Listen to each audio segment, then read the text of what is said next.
Howdy, folks. Happy Thursday. It is sunny, it is windy, and there's lots of leaves in Buffalo. And that means after this show, after I write something, I'll be out there with a leaf blower. And yes, I'm sure lots of people may.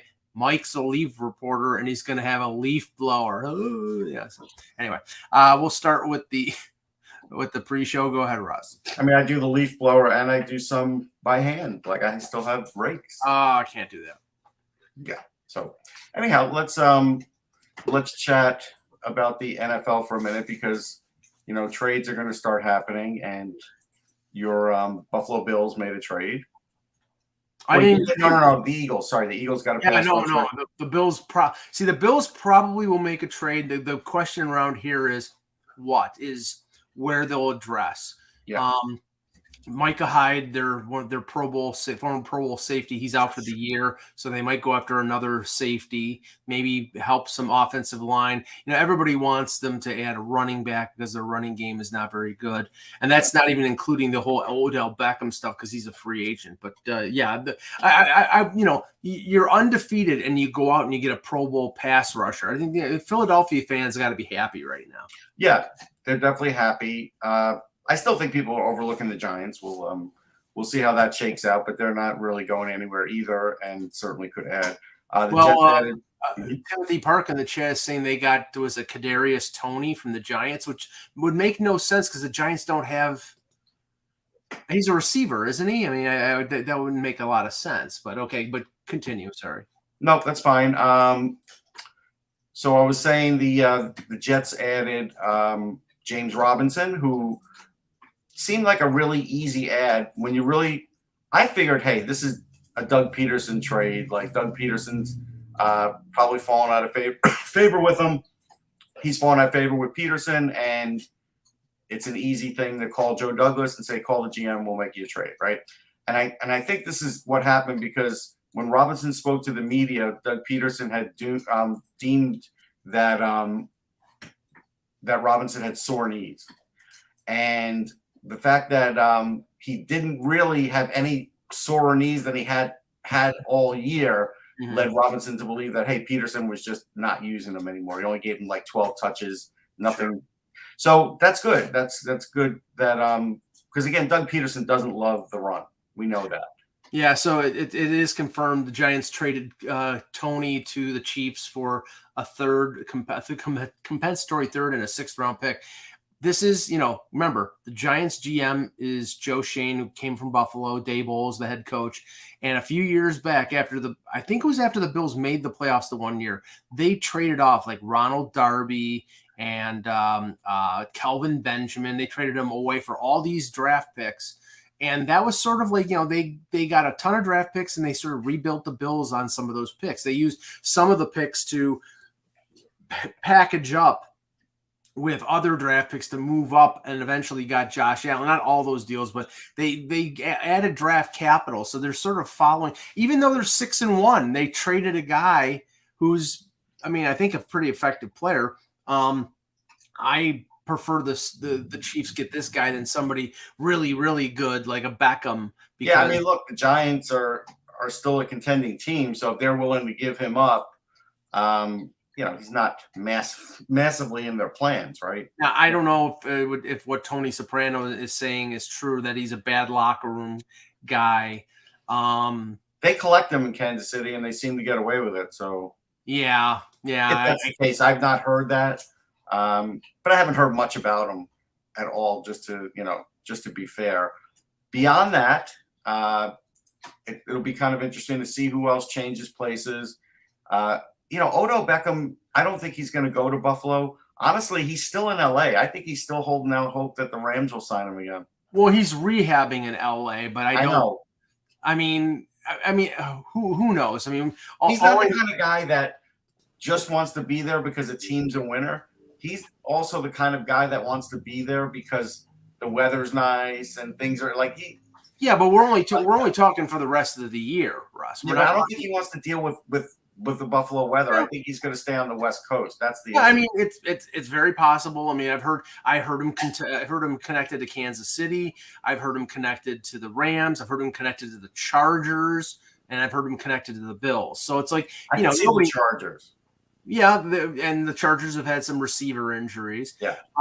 Kevin, we're talking about some of the trades in the NFL, and like the NFL is starting to get like the NHL, because all of a sudden we've had, I think it's like 6 trades in the last 2 or 3 days. And I love that, because I love trades. Trades are interesting.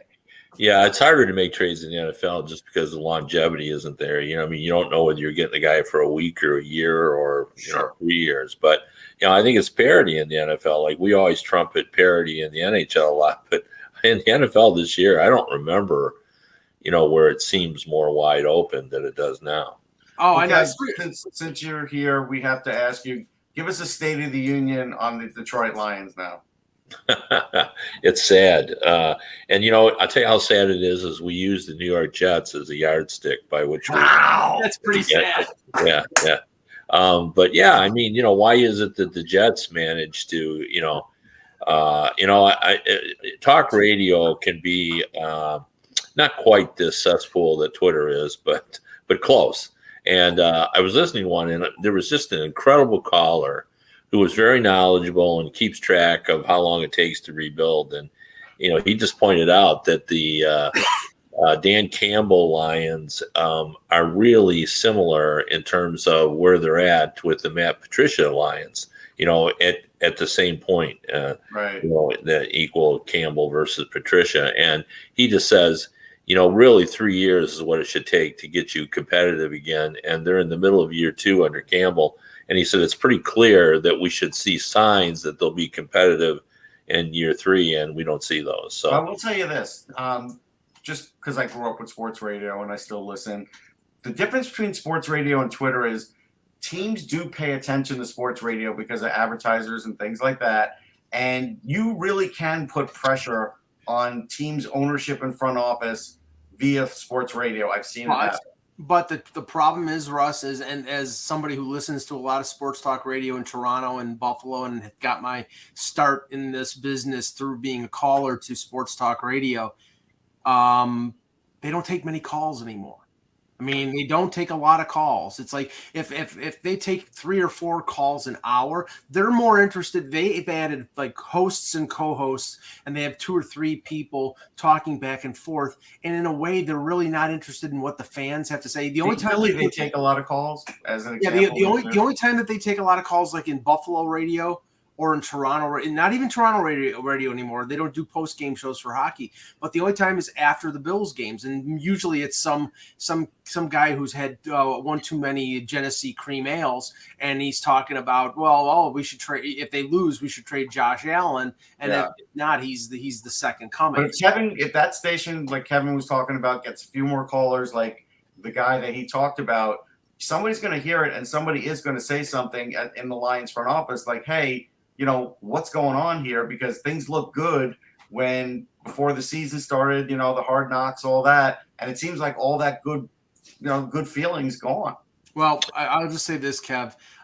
If they do fire Dan Campbell, I hope it's after Thanksgiving, because the Bills play Detroit on Thanksgiving. So I don't want things to stay status quo right now. So the Bills score 50 points, and I can enjoy my Thanksgiving meal. Well, I don't think that they're going to fire Dan Campbell. But I mean, I just think all the hoopla surrounding the hard knocks and the excitement level. And, I think Dan Campbell's a good man. I think people really like him. And I just don't know whether he's the right guy or not. Everybody thought it was Matt Patricia when they hired him. It really wasn't.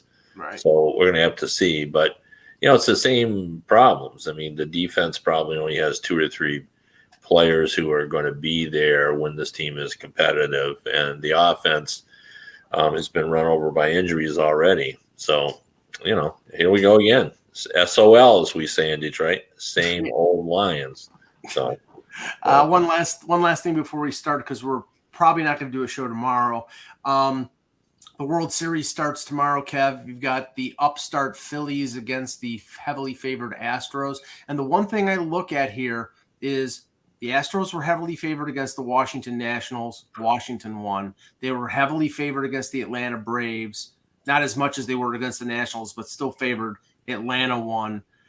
Philadelphia, they've got offense and they've got starting pitching. I did an analysis for Full Press, and I looked at it and says the only thing that Houston's going to have to get to the Philly bullpen, and if they do that, I think they'll win.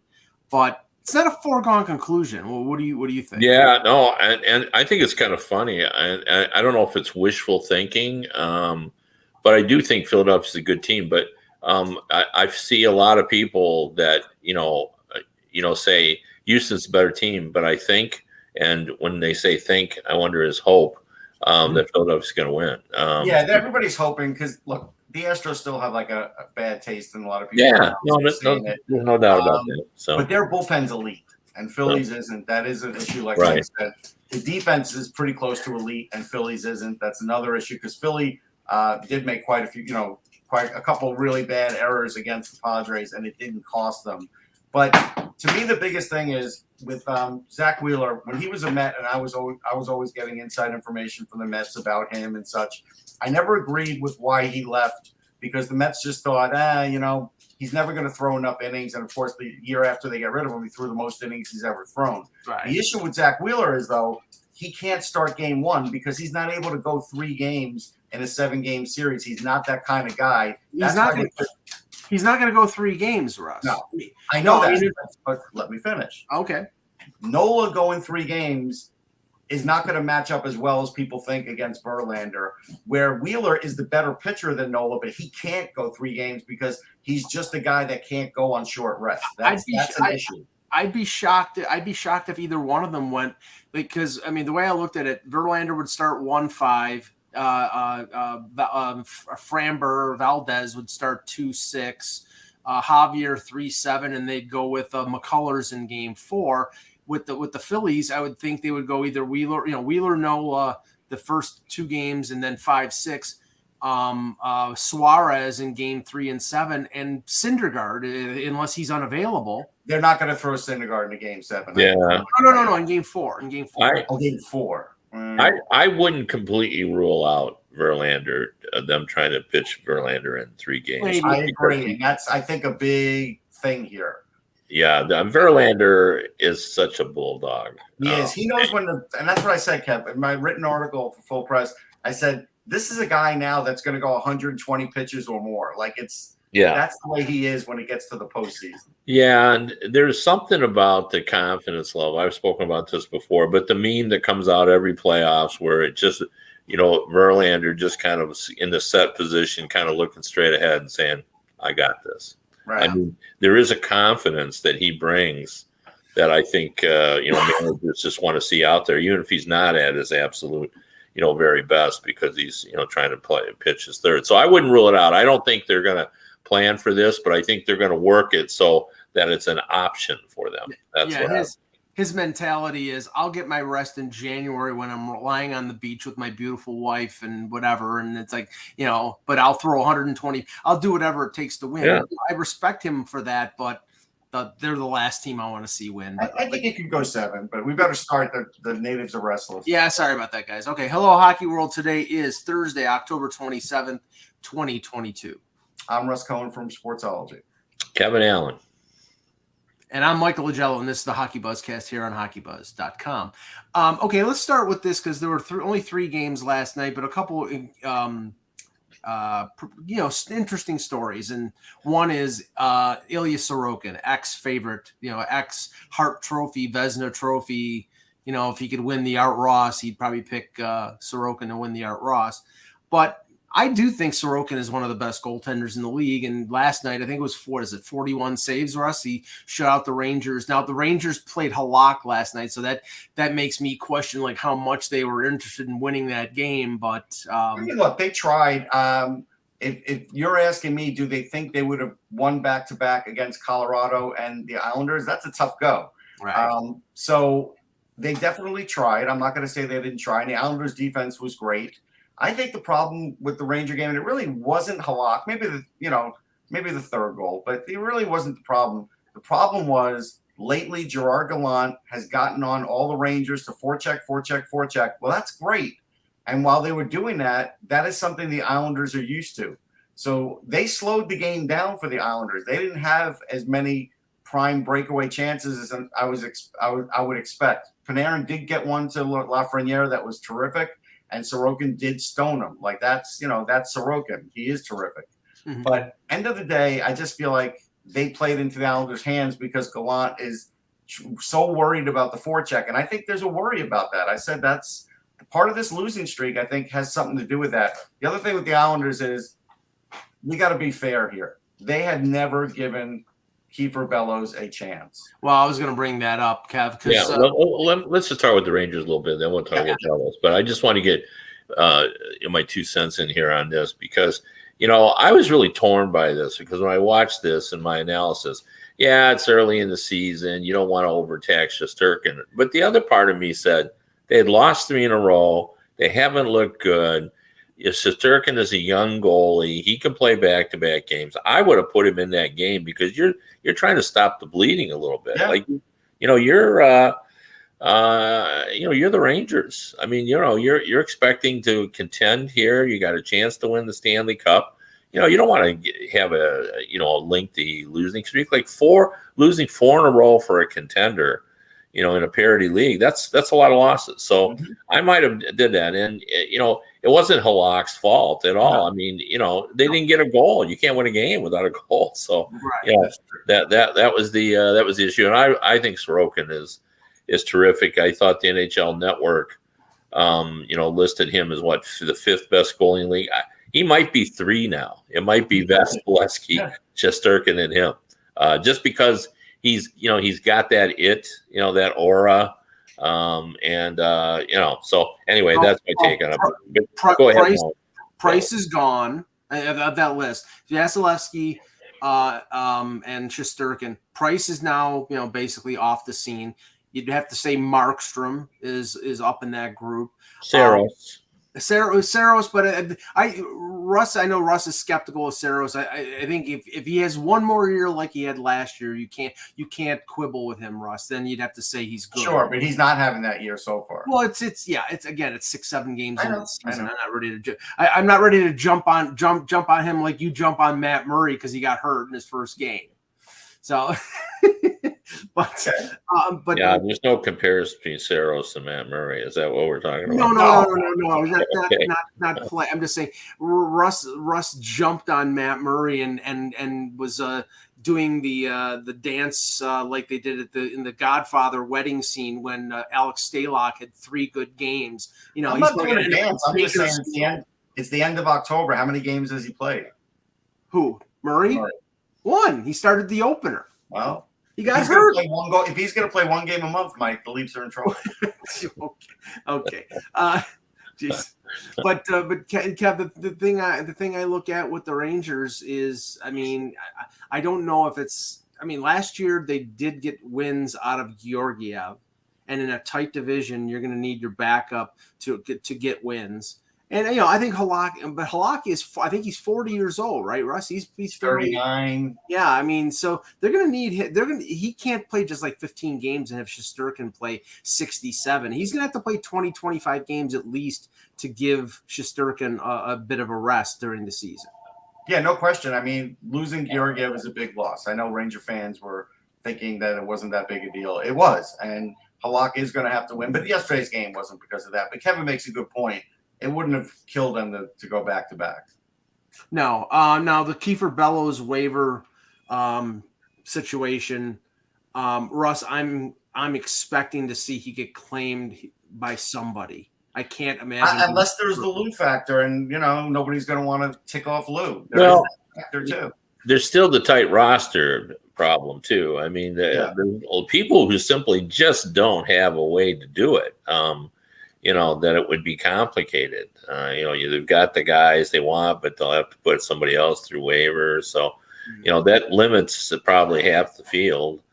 Either financial reasons or roster reasons, maybe more, maybe 2/3. So it's probably a pretty limited group. Even though, for example, even the Detroit Red Wings that, they can always use some talent. They're still rebuilding, but it would be difficult for them to claim him because they would have to put someone through waivers. So, Russ, I think it was you that said, and this was a couple weeks ago when Bellows wasn't playing, just like at the beginning of the season, and you'd said like a team like Buffalo, who's got so many USA Hockey connections, with Appert and with Jeremiah Crow and a lot of that maybe, and they have a lot of USA Hockey players, like and it wouldn't be a bad idea. Yeah, it wouldn't. I just feel like he's just not getting a shot there. Somebody tweeted to me and they said, well, he had a turnover. I'm like, okay, great. So he played one game. He had a turnover. They sent him down.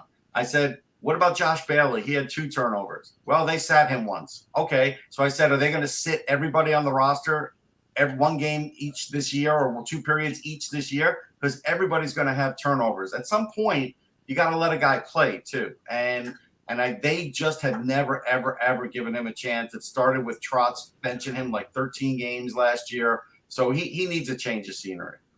Now, Edmonton, after losing 2-0 to St. Louis a few days back, they turn around and beat the Blues 3-1 with Stuart Skinner in goal. Russ, 37 saves. My prediction about him stealing the starting job is starting to look good. Oh, wait, so I should not get too excited early in the season, but you're going to make this proclamation after they've spent the money on Campbell. It was one of my silly predictions at the beginning of the year, so I'm going to keep banging away at it. It's too early. Listen, Skinner's good, but it's too early. I'm not biting. Kev, I mean, they've got $5 million a year for invested in Jack Campbell, so I know they're going to give Campbell enough rope to hang himself with. I'm just saying – okay, I'm sorry. Go ahead. Yeah, go ahead. Just finish up. No, I'm just saying Skinner had a really good year in the American Hockey League. They didn't give him much of an opportunity last year because they were going to go with the Mikko, the Civ, and Mike Smith. So this year, he's going to get opportunity because they're not going to overwork Campbell. And if he plays like he's playing early on in the season, it's conceivable he gets as much playing time as Campbell does. Yeah, I don't disagree with you. I like Stewart. Skinner, I mean, I saw him play last season. I thought he was very good. They couldn't obviously entrust the franchise to him. It's way too early, as Russ said. But, I think they'll give him every opportunity. And $5 million, it's not 5.5 and it's not 6. And by that, I mean, it's not the end of the world. Like if Stewart, if Skinner gets 40-some games, like $5 million goalie. I mean, if we go up to $90 million, I brought this up before. You're basically looking at, the majority of players on your roster are going to average $5 million. So, so I mean, it's not out of the realm of possibility, but it's just too early, as Russ said, and it's. But I think he's a really good goalie, and I think they think he's a really good goalie. I just think. They have a team that they think can contend now, and you just can't entrust that with a young goalie. Yeah, no, I mean, Campbell is a safety net. I mean, they're going to start him, and he's their number one. But if they couldn't risk going to Skinner, he's on a league minimum deal. He's a prospect. I mean, and I have to say this: Campbell at $5 million is better than Sergei Bobrovsky at $10 million, and because he could be the backup there. And I continue to think that if when Spencer Knight's contract kicks in and he's making $4.5 million, they're going to have to find some way to shuffle off Bobrovsky. Maybe easier said than done. Speaking of that, there are a couple names out there. The Ethan Bear situation in Carolina is fairly interesting because he hasn't played at all this season. He's a good defenseman. He played with Edmonton. He got moved to Carolina. I think it was for who was it for? Warren Fogle. And now he's not playing because Carolina has an extremely deep defense. They're trying to trade him, but they don't want to retain salary. They want to make a decent hockey deal because they think he's a good defenseman and he's a right-hand shot. They just don't seem to be able to make anything, Kev. And now there's talk about them putting Ethan Bear on waivers, and that's because he's making, I think, over $2 million, and they think they can get him through. Yeah. But it is interesting. Like Ethan Bear, like I like him actually. I mean, I think he's a good depth defenseman. But is it amazing how there's always so much talk about Ethan Bear in this league? I don't know if it's, I think it's his name too. He's got a cool name. Yeah. And I think that sort of plays a role in it. But I don't think that's unthinkable either. I mean, we've talked at length about where people are in the salary cap and trying to get a $2 million player, squeeze them in, But I do know that Sammy Silver of Washington Hockey Now has reported that there might be some interest in Washington there, although now they've sort of got their depth sort of figured out there. So I'm not sure. I know at one point in fact, I think definitely were looking at one point. They've been solid lately, or at least more solid than we thought they'd be. Yeah, exactly. I know Elliot Friedman said on the radio yesterday that and today Buffalo might be interested in Bear because of their injuries. Yoki Haru's out for a lengthy period of time with a facial fracture. Matthias Samuelsson is out long term, not the rest of the year, but long term after that scary knee injury. So that's one possibility. Another possibility is Toronto with their, with the whole Muzzin thing going to LTIR. So there's a couple teams, and there might be even more. There's a lot of teams looking for defense. I'll tell you, I think the Rangers would be interested in him because I don't think their defense is set right now. And yeah, on the bottom pairing, he'd be great. Yeah. So I think that's another team that would certainly have interest. Whether Carolina would trade to them or not is another story. Yeah, and Andrew here, Bear belongs on the Bruins. That's perfect. There you go. Thank you. Yeah. He's right about how it fits. Yeah. Speaking of the Bruins, we got to talk about Marchand coming back. Yeah, that's unbelievable. Yeah. Yeah, and the funny thing is, okay, Grzelcyk was supposed to be out until December. He started the season. Yeah. Riley, I think, is skating, or I think he's healthy when he was supposed to be out long term. Brandon Carlo got hurt. He came back. Marchand was supposed to be out till December. Now he's coming back in the next game. He's not going to be playing back-to-back games, but so he's coming back early. And no, what's next? Is Charlie McAvoy going to be back by Thanksgiving? I mean, it just seems like everything is hustled back for this Bruins team, and the way they've started, they don't need to hustle back. You take your time and get to 100%, but that, of course, that's not their mentality, Kev. No, and players, really do have heavy say on when they're coming back. I mean, coaches try to tell people, don't hurry back, but if the guy is way ahead in his rehab and looks good and passes all the tests, you're not going to hold him back. And players, want to play. One of the things that sort of leads to that too, it's almost an NHL tradition that players aren't around the team when they're hurt. They don't really appreciate having injured players around, and guys want to be around and be a part of it. Every once in a while, I know here in Detroit, the new coach Lalonde asked Robbie Fabre, who's a very popular player, to be around because he felt the room needed his leadership, and he has been around. But a lot of the people go home when they rehab. They go back to their So it is if you're McAvoy, you probably can't wait to get back and be part of the group and contributing and all that. Yeah, because they're overachieving right now. And so when they get everybody back, that was another reason. Once Grzelcyk came back, that's what made me change my mind about picking for playoffs or not, Mike. Because I was like, all right, now with Grzelcyk there, Lindholm, I feel like they have enough to get by. And now they're getting Marchand back earlier. I'm kind of glad I made that decision. I didn't know they were all coming back early, but one of them did, and that made a difference to me. Yeah, and Taylor Hall's having a good year, and Krejci doesn't look like he's lost a step or anything. So, yeah, everything right now, everything is turning up roses for the Bruins. Where things are not turning up roses is in Philadelphia, Russ. So the Daily Infirmary. How dare you, Mike? What do you mean? They're 4-2. Well, if you let me finish my sentence. The Daily Infirmary report, John Tortorella reports that Sean Couturier has stopped skating, so he is not ready. He's not on a let's just say he's not on a progressive path towards coming back from the back problems he's had. I mean, Russ, Atkinson, Couturier, Ellis, what's in the water in Philadelphia? Well, nothing, because I'm still able to move around. But here's the thing. Couturier, nobody was ever thinking that just because he was skating that he was close to coming back. If anybody thought that, they were crazy. I still go with my 2 to 3 months out. Like, that's what I expect him to be. And then we'll see where he's at that point. Now, Cam Atkinson, I brought up a few different times and was at practice the other day and was pretty much saying the same thing I said on a show the day before, which was, hey, you know what? He's no longer day to day. He's month to month because the month's almost over.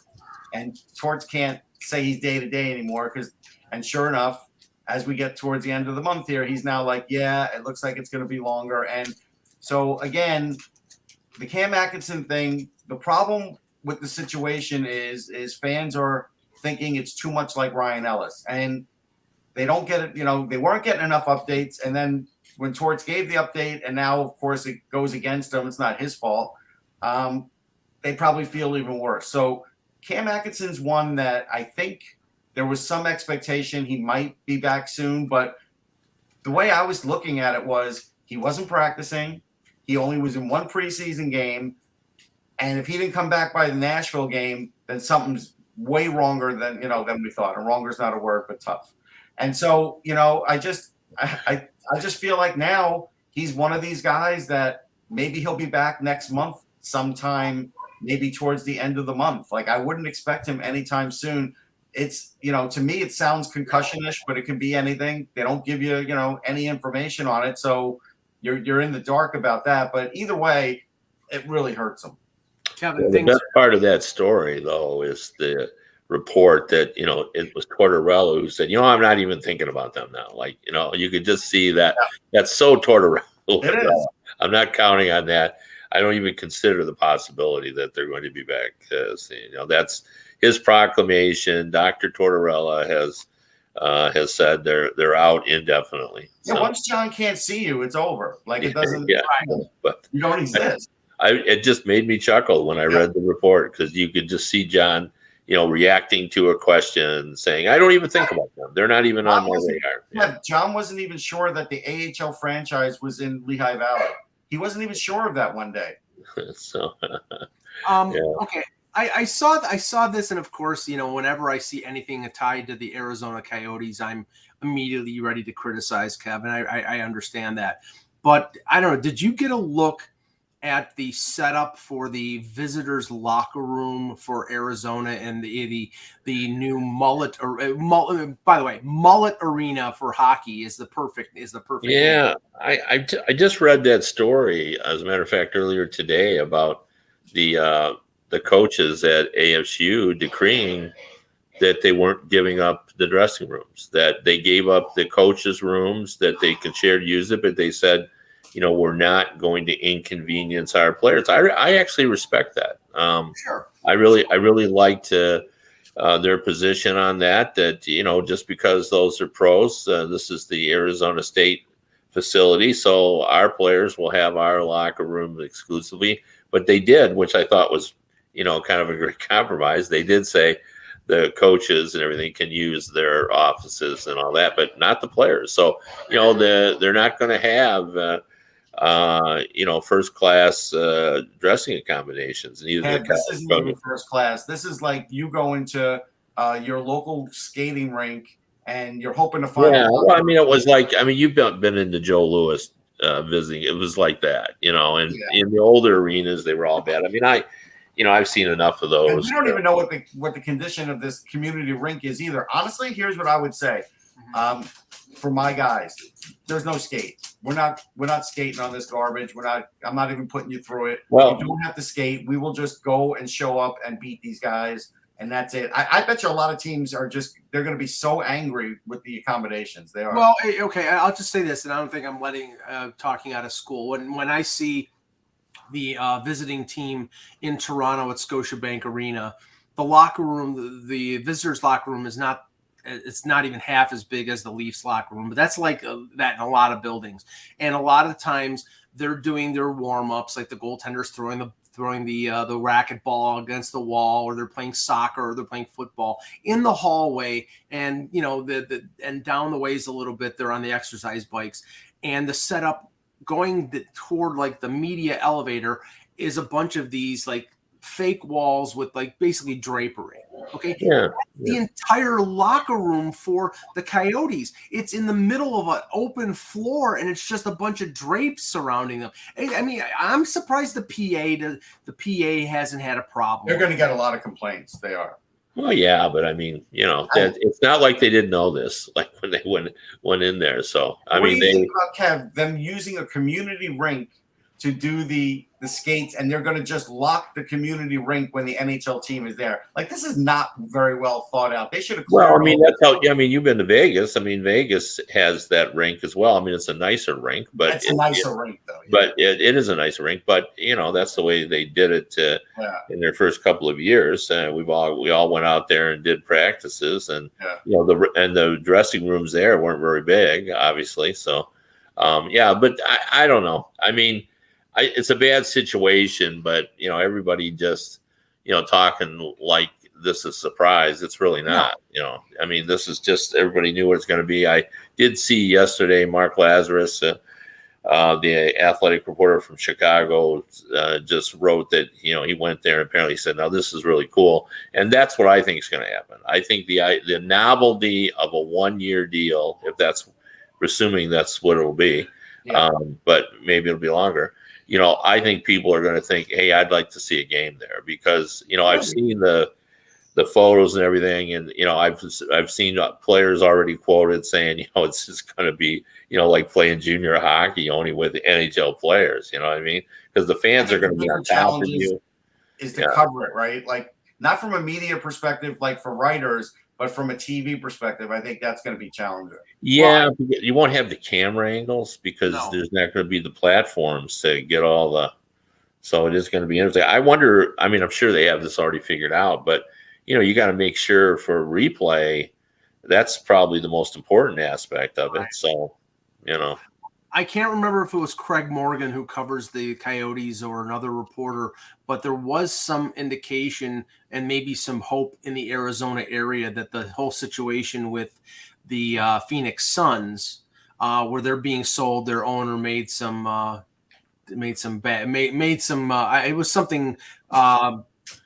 They asked him to leave. They asked him to sell the team. The NBA did. Right, they're forcing him to sell the team, and that maybe there would be an opportunity with a new ownership group that the Coyotes could come in and either share the arena, or maybe the new ownership group in Phoenix would sell.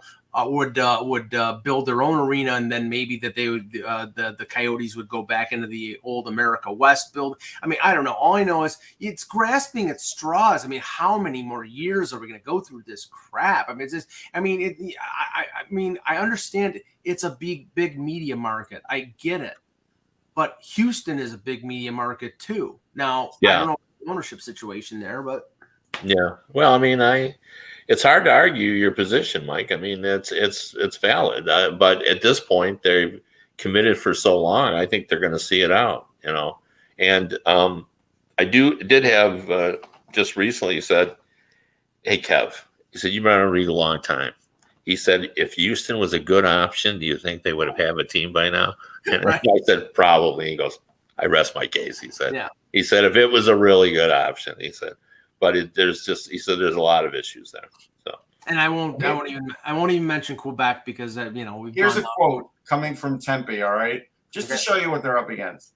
It says, and this is saying Tempe doesn't want the Coyotes. In my 5 years in public office, I don't know who the guy is in public office. Tempe residents haven't clamored for an entertainment district. They've clamored for housing, elder care, child care, fully funded schools, and solutions to the ongoing effects of the pandemic.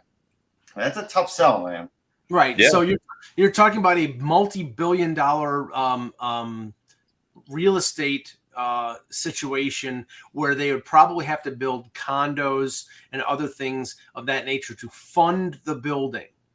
And I don't know if I don't know if that's possible. I don't know if that's. I mean, if it was, I think one of these deals would have happened already. Just leave it.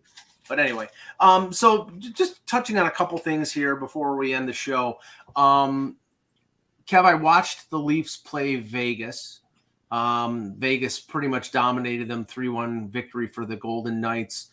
And I think maybe it's less than 10 games into the season, but I think a lot of people sort of didn't understand about Vegas is you look at their defense, 1 through 6, they're really good.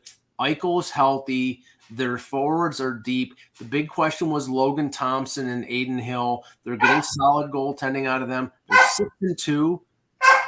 Right now, they're on par with Calgary and Edmonton in that division. Yeah. Well, I mean, I think that was the Vegas Golden Knight position. They felt that once they could, get through all the injuries and kind of sort out the messiness of their financial, they would be fine, and apparently they are. I mean, Eichel, and we talked about this forever. We knew, if Eichel was healthy, he's a good player. He's a really good player. Like he's among the top centers in the league, and he is healthy and he's playing well, and that gives them incredible depth. And Stone feels better. Like I saw a quote where he said, it's hard to describe the difference in playing, with and without pain, that kind of stuff. So.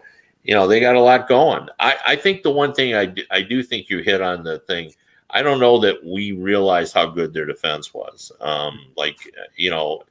Because we haven't seen all that group together. They've always had problems too in terms of their health. So that's what surprised me is when I watched them play. And I've only watched them one game, but in that game I thought, wow, that defense is really good. The puck got into the zone and then I got out of the zone. They really kind of have it down. So. I've been real impressed by them. And Thompson, I hope he wins the job because I think he's a fun goalie to watch. And he's really confident for a guy that didn't play an NHL game until the end of last season. So, and boy, Russ, do they need a guy? He's under contract for this year and 2 more years at less than $800,000. With them spending all the money that they spent, irresponsibly at times on players. If you can get a guy making, basically league minimum and giving you good goaltending, that sort of makes up for some of those bad deals. It does. I mean, it's a great situation. He looks like he's ready for it. That's really good. I got to ask because Kevin's on here. So the Ducks are 1-5-1 now, and it makes me wonder if Pat Verbeek is going to stick with Dallas Eakins because it's not his guy. Yeah, how long will he stick with him? That's a great question. I saw them live, and I was really surprised. I thought they really would make some progress this year because I love all their younger players. I love McTavish. I love Zegras. I keep waiting for Drysdale. Drysdale is the one I think they're a little concerned about, that his development has not been on the trajectory that they thought it was going to be on. Yeah. I mean, he's still young, but they just thought he would be farther down. Like he was barely noticeable in the game that I watched him live. But they're just not advanced. Like McTavish is going to be a terrific player, but he's not there yet. No. Well, so the one thing, Kev, that I questioned when they signed Klingberg is Drysdale is an offensive defenseman. So now he's behind Klingberg, because Klingberg will be the point guy in the power play, and Kirk is an offensive defenseman. So you're sort of like, he's a third level guy, and you want that because you're not going to win the Stanley Cup in Anaheim. You want that guy to play. And Klingberg, it was a good investment, and maybe you flip him at the deadline and get a first-round pick, but you're stifling your young defenseman in Drysdale by that move. I think that's a fair comment because that's exactly what's happened. Klingberg is the minutes guy there. They're thankful to have him because, on any given nights, he's the guy that's been around and knows what to do and all that kind of stuff. So, you're right.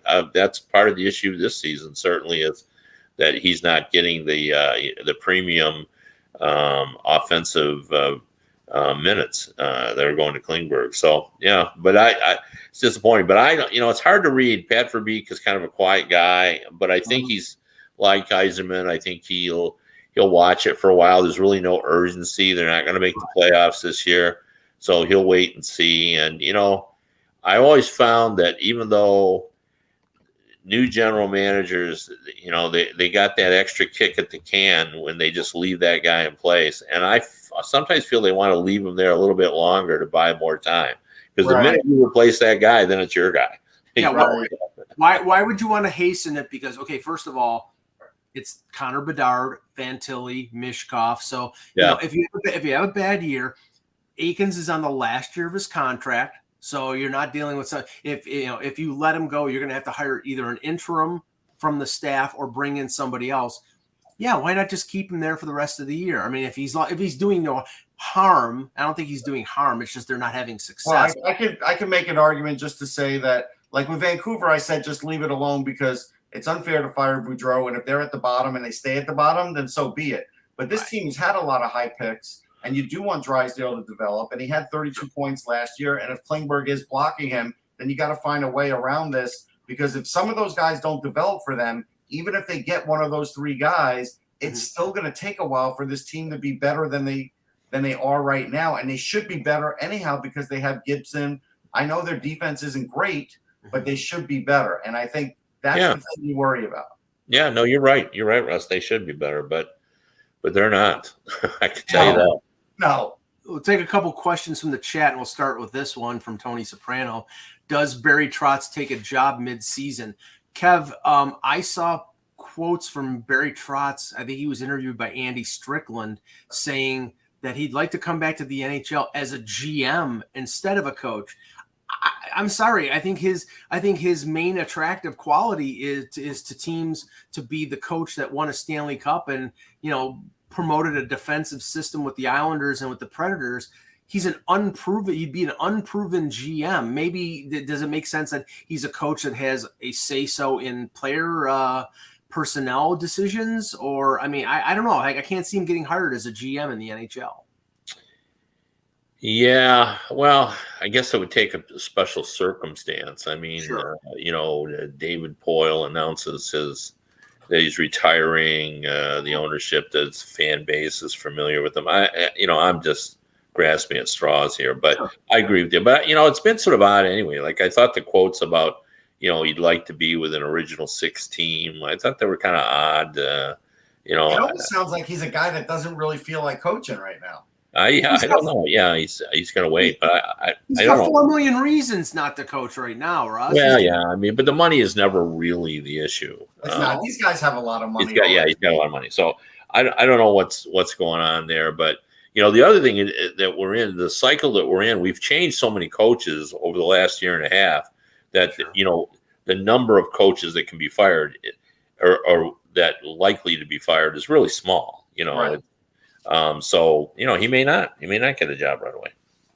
Yeah. 10 games on the schedule tonight. I think probably the best one here, just going over, looking at it quickly. Oilers and Blackhawks will be entertaining because Connor McDavid could set an NHL scoring record. He could break Darryl Sittler's record against the Blackhawks, even though and get who's playing goal there for Chicago there, Russ. I don't know why this is funny, Kev. One of the best stories this year is Stalock. He's 3-1. He's got a 938. The guy was out with COVID, got myocarditis. I'm sure a lot of people felt like maybe his career was in jeopardy or over, and he's helping the Blackhawks overachieve right now. Like, I don't know, Mike is like weird about this. No, you just talk about Alex Stalock like he's Roger Crozier or something. No, I'm saying I always said, even 2 years ago before he had the heart thing, he's a pretty good goalie in this league and can do better than I think people gave him credit for. That's all. He's always been a really good backup, traditionally. So, it's so funny, too. And this is why sports is kind of fun. So, the Chicago Blackhawks organization had the biggest black mark of any team in the league because of what they went through. And then, they haven't resolved all that, and you wonder what's going on with Rocky Wirtz there, and now they're trying to rebuild. But since everybody was writing them off, like I've enjoyed the fact that they're a pretty good team and they work real hard. Like you watch that team, they compete, and now I find myself rooting for them, because everybody thought they were horrible. So all these guys right now, Kev, are on 1-year contract, like Athanasiou and Domi and Jason Dickinson. They're all on 1-year deals. I know you believe strongly in that, but I really don't. I think once the game starts, you don't think about that. Sure, it enters your mind. You got to have a good season, but that's not like a driving force for everybody. I think it's just more of everybody thinks we're bad. We want to prove that we're not bad. I think there is some of that. That's a time-honored strategy to get everybody kind of fired up. I mean, that was when the Vegas Golden Knights got to the final, it was like, we're all discards here, and Right. and we want to do this. So anyway, And I will, Richardson's a good before we, I know you got other good questions here, Mike. I was going to say to Tony Soprano, go listen yesterday. I answered your question yesterday. Oh, about Wyatt Johnston? Yeah. Yeah. We'll just take one more here. Esmir with a good one on Bo Horvat. His contract situation, he's an unrestricted free agent. They extended Miller for 7 years. He's the captain. I was surprised they didn't sign Horvat before they signed Miller, but they didn't. Yeah. Now it's a question of what you do. Vancouver is in Seattle tonight, so do they break their 7-game losing streak? I don't know, but that Horvat situation is peculiar. Yeah. I like Horvat, but I don't love him. In terms of I wouldn't want to overpay for his leadership. Would be my point. And like I said, I want him on my team. I like him as a player. He works hard, but he's not a premium talent in terms of offense. So I mean, I thought they made the right decision. Like, I would have signed all the skilled guide first and then deal with Horvat, because I think even though a leader is valuable and everything, I think it's harder to find skill. I think you can find leaders, but I don't know. So I think they made the right decision. But now, how much is he willing to take? Because I think he'll, if anybody's going to have to give a discount, it might have to be him. Yeah, I think there's a price where he could cross the threshold, because they're already very forward heavy. And if I trade Bo Horvat at the deadline, maybe I can get a defenseman that I could use. So honestly, there's a point. I know the fans would be really mad, but I would give him a number. And if he doesn't want to be at that number, then I would trade him for a defenseman. Well, I think that what they're relying on here is they saw Landeskog take less to stay in Colorado, and that they're sort of tugging at the heartstrings of the captain to stay, take a little less for the team. But it's tough to do that when Miller gets paid, when Pettersson is a year away from getting paid, when Quinn Hughes gets paid. Selfishly, you say, okay, where's my cash? Yeah, but Landeskog is a much better player. I agree. But it's not, and he gives you more, where Horvat, gives you some, but not, premium offense. So this is a team though that has to stop with these guys that all want to get paid. Yeah. That they're loaded with a bunch of guys that aren't working well together. And that's the biggest thing here. So you could almost make the argument, Kev, that it's like, hey, you're a captain of a sinking ship too. Yeah, I guess so. I do feel like a hypocrite, because I believe strongly in leadership and everything else, and then I'm saying, well, the last guy you pay is the leader. But we have to admit, there's been a lot of captains that have gotten traded in the last decade, where before that, it was always like, you can't trade a captain, like Yeah, but like I said, I don't think it's an easy call, because I think he is a good leader, and I like him. I like him as a player. I want him around, but when you've got to make the tough, hard decisions, I want the skilled guys. Like, I would have paid JT Miller. JT Miller, I just saw a stat. What was it? That he's the 4th highest scorer in the league over the last 4 years, something like that. Like, you can't let that guy get away. I mean, I know what happened and what he said and all that stuff. I'm okay with what he said. I'm just saying they probably paid him to be center. You better make sure he's a center. Don't start moving him off of that. That's really my issue. But, sometimes you have a captain and you trade them and they go to a market like Vancouver and they make potato chip commercials. Like, it just happens. Russ. Just as the last bit of news here, the waiver claims came in, and the Philadelphia Flyers have claimed Kiefer Bellows. Yeah. Wow. So there's been a lot of talk about this. I'm okay with them claiming Kiefer Bellows, but they have a lot of players. That's the only thing. Kiefer Bellows, Owen Tippett. You got to be careful. There's a limit as to how many of these guys you can have in your team, but I'm not against it. Mm-hmm. Okay, great job, guys. We'll be back probably on Monday with another edition of the Hockey Buzzcast. For Kevin Allen, for Russ Cohen, I'm Michael Agello. Thank you for watching, and remember, without the buzz, it's just hockey.